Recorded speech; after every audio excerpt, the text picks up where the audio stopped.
નમસ્કાર.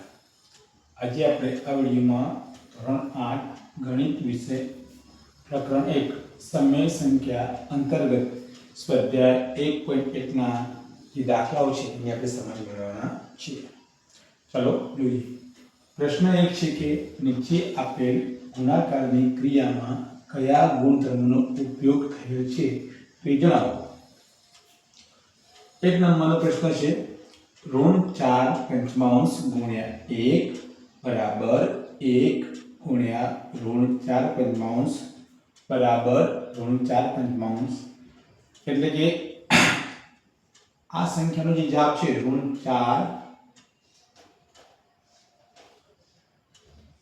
पंचमांश गुणिया 1 અને 1 गुणिया ऋण 4 पंचमांश જવાબ આપણને ऋण 4 पंचमांश મળે છે.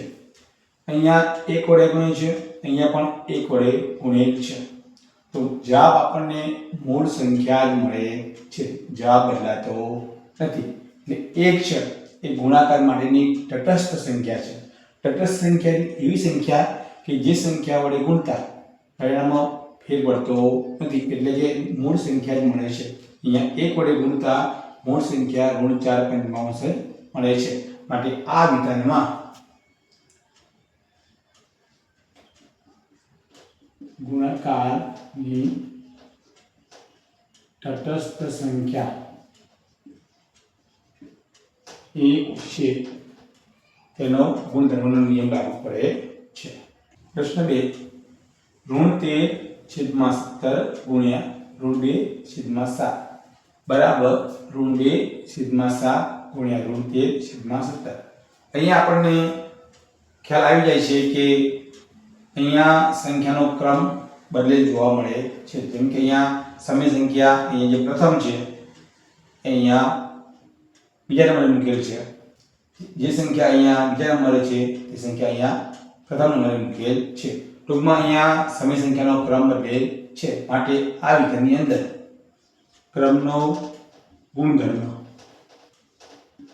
નો નિયમ લાગુ પડે છે. પ્રશ્ન 3 છે ऋण 19/29 गुणिया 29/19 बराबर 1. આપણને આ બંને સંખ્યાનો ગુણાકાર 1 મળે છે. ભાઈ કોઈ પણ બે સમય સંખ્યાનો ગુણાકાર 1 ક્યારે મળે? જ્યારે બંને સમય સંખ્યાઓ એકબીજાની વ્યસ્ત સંખ્યા હોય. જેમ કે આપણે ઉદાહરણ સમજીએ 5 અને એનો વ્યસ્ત 1 पंचमांश, तो 5 5 उड़ी गया, વધ્યો 1. એનો મતલબ 5 અને 1 पंचमांश વ્યસ્ત સંખ્યા છે. તો અહીંયા આ બંને અપૂર્ણાંકનો જે જવાબ છે આપણને 1 મળે છે.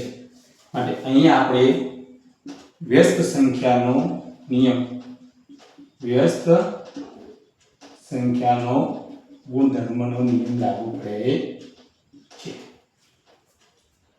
પ્રશ્ન 2 છે કે 1/3 गुणिया कौंसनी अंदर 6 गुणिया 4/3 कौंस पूरो नी कौंसनी अंदर 1/3 गुणिया 6 कौंस पूरो गुणिया 4/3 रीते गणतरी कया गुणधर्मना उपयोगથી કરી શકાય છે. એમ કે ચલો આપણે આ પૂર્ણાંક છે એની જગ્યાએ આપણે a ધારીએ ગુણ્યા આ જે સંખ્યા છે એને આપણે b ધારીએ ગુણ્યા આ જે સંખ્યા છે એને આપણે c ધારીએ ની. હવે અહીંયા આપણે જોઈએ આ પહેલો પૂર્ણાંક છે એને આપણે a ધારશું ગુણ્યા 6 એને આપણે b ધારશું કૌંસ પૂરો ગુણ્યા અને આપણે c ધારશું. તો બંને બાજુ જે પૂર્ણાંક છે જેમ કે અહીંયા a b c ઉપર મુજબ પણ 1/3 6 અને 4/3 એ પ્રમાણે 1/3 6 અને 4/3.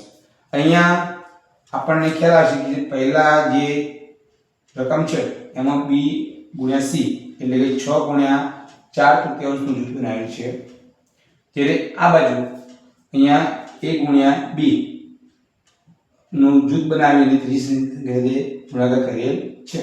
માટે અહીંયા આપણે જૂથ બનાવીને કરેલ છે ગુણાકાર એટલે જૂથના ગુણધર્મોનો ઉપયોગ કરી શકાય. ગુણધર્મોનો ઉપયોગ કરી ગણતરી કરી શકાય.